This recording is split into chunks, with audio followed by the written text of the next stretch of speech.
So you've decided it's time to get into your next home.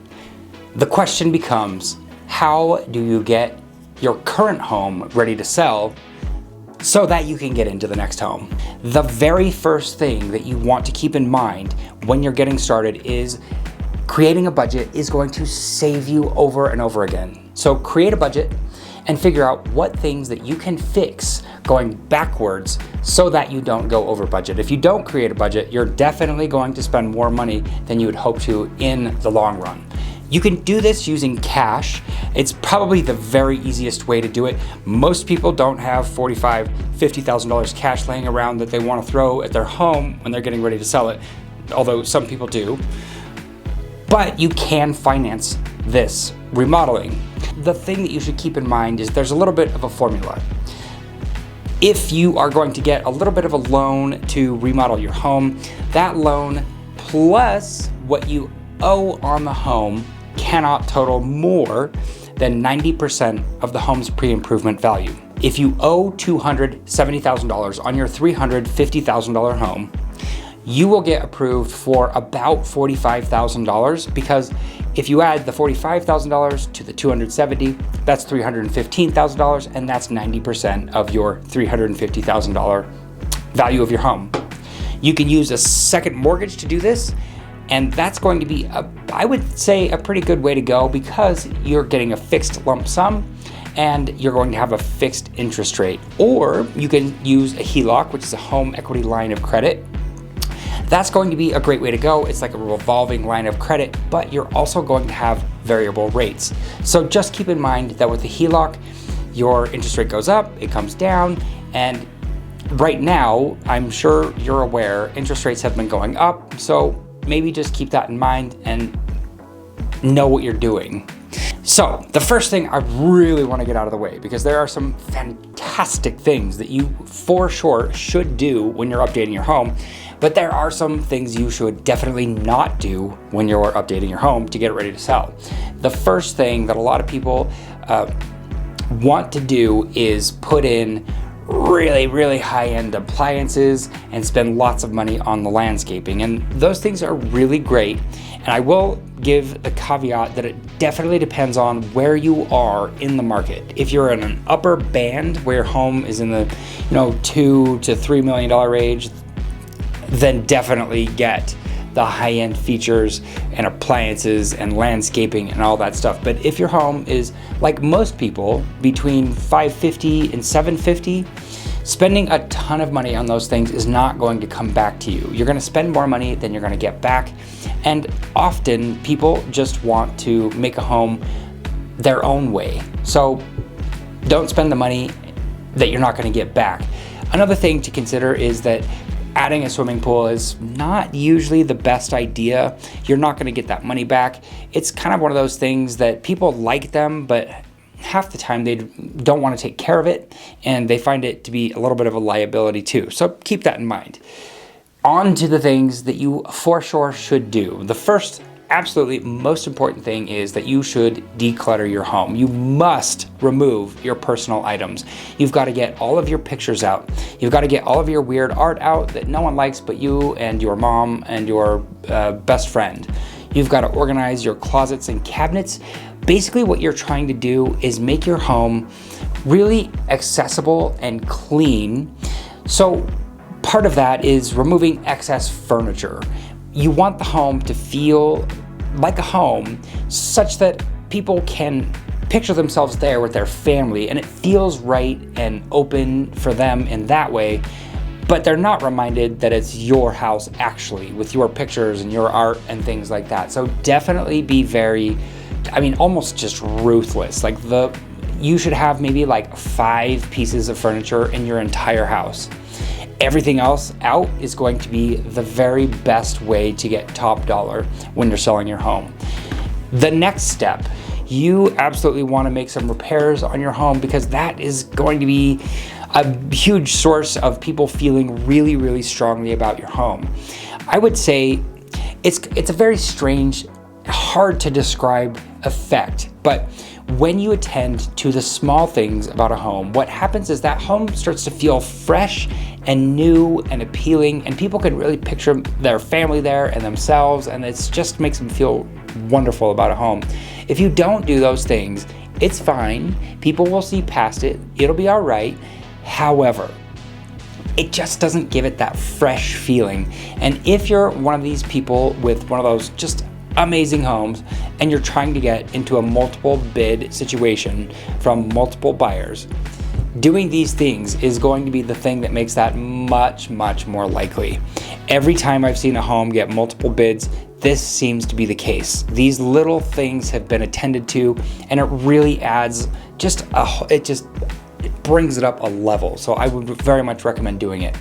So the thing that you're going to want to do as far as fixes are going to be pretty simple things. You're going to want to make some repairs like broken mechanicals, HVAC, appliances, peeling wallpaper or paint. If you have overgrown garden beds, lots of weeds, or just giant trees that haven't been pruned in a long time, attend to those things. If you have a broken or leaky plumbing system or cracked tiles in the bathroom, fix those things too. People notice those, and it's going to come up in an inspection report, and if you can prevent people from noticing something that's wrong, the more likely it'll be the right thing. Some of the things that you're going to want to fix, well, the way I'll say this is that there are 3 things that I have noticed that sellers get the highest return on over and over again. The top 3 things that you should repair, that you should feel not silly spending your money about repairing, are going to be: number 1, garage door. That has the highest return on investment of all of the things. The second thing is going to be a manufactured stone veneer. If you put that on the outside of your home, it just makes it feel like that sort of like mountain cottage home. People really like that. It feels very good to them. Third, a minor kitchen remodel. And notice I said minor. I didn't say gut your kitchen, completely remodel it. Change the countertops or change the cupboards. Just do something that's fairly minor, but makes the kitchen feel fresh and new and exciting. That is going to be one of the best things that you can do for yourself. Some of the places that you want to address: the bathroom. Definitely update your lights. Any of the things in that bathroom that you think need to be updated, even if you're just restoring an old bathroom in like a 1930s home, do that. Restore the tile, restore the little panels on your in-wall heater from your 1930s bathroom. Do the things that are going to make it feel fresh. The most important lights that you can update, and I think you should add LED lights, but use warm ones. I'll get back to that in a minute. The most important lights that you should update are going to be your vanity lights. The overhead lights are important, but the vanity lights are something that people walk in, they see themselves, it's very much on display. So make sure those are taken care of. Back to the warm lights. Do not use blue LED lights. Those are so harsh and they feel so sterile. If you want people to feel very attracted to your home and not really know why, use warm lighting. Nice warm LED lights do exist. They're not cheap, but they last forever, and that's something that people are looking for. One thing to keep in mind is that you're trying to maximize your dollar here. So something like recaulking the tub or reglazing your tub is going to go a really long way. It makes the bathroom feel really fresh and clean. Maybe you can regrout a little bit.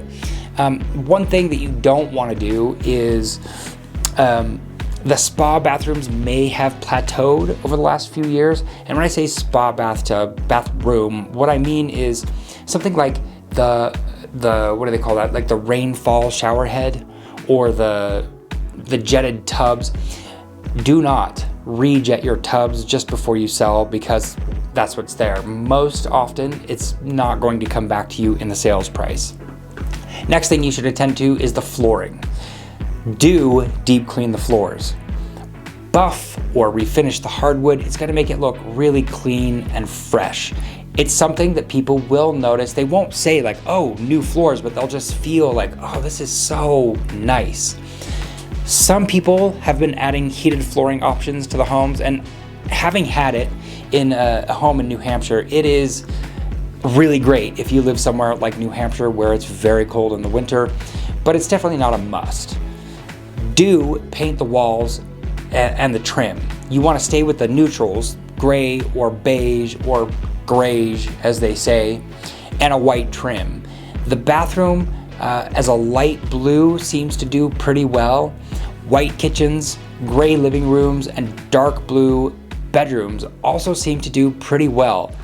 Obviously, there is no formula for every single home. Maybe that's not right for your home, or maybe you do want the gray living room and not the dark blue bedroom.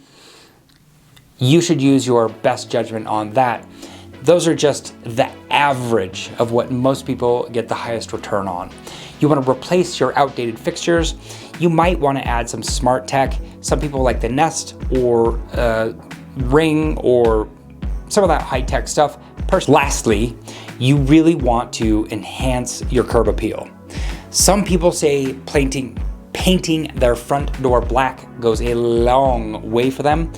Personally, for my home, it would be a nightmare to have a black door. It's an oversized, huge door on a Victorian home, and to have it black, it would just look like a witch's house or something.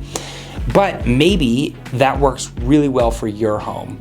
So consider painting your front door black. Paint the exterior of your home. It's relatively cheap, but it goes a huge distance. It really feels fresh and new if you have a freshly painted exterior of your home. The landscaping, again, is going to be really important. Make sure that you have manicured the lawn, your beds look fresh and clean, and you've mown that lawn, and you've planted some nice flowers, and you've pressure washed the exterior of the home and the sidewalks, that sort of thing. Lastly, you're going to want to stage the home. Staging the home really is all about arranging the furniture in a way such that potential buyers can just picture themselves living there. They want to walk in the door and just feel taken away by it and like it's their home. They want to, if they're measuring the space for their own furniture, you've done a great job. You want to add or update new lighting. If you have older lighting that's just not working so well and it's dim, that sort of thing, update it. Adding some mirrors can do quite a bit for your home. It makes it feel a lot bigger. It brings more light in. It's extremely helpful.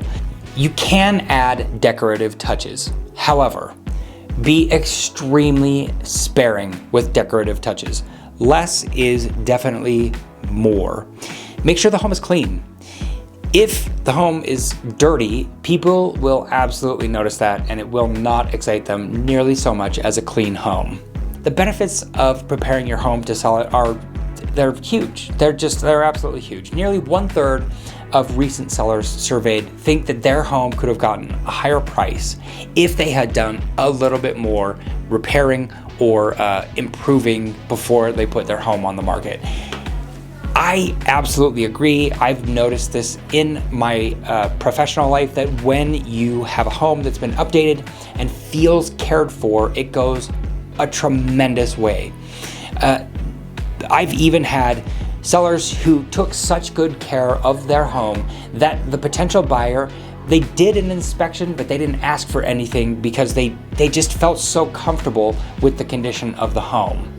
If you can't afford any repairs, you can sell the home as is, which basically you're just telling the buyer, I'm not going to give you any money to fix this home up, or you can offer a remodeling credit. And that's a really great way to get someone into your home without doing the updating and not having to spend any of the cash. Potentially, you might not get that multiple offer scenario where the price gets bid up and up and up and up, although that has been a much less common occurrence in the last year with interest rates being around 7% anyway. I'm Ryan Shupit with Active Utah Homes at Realty One Group Signature. On this channel, I teach you everything you need to know about buying or selling your very first home.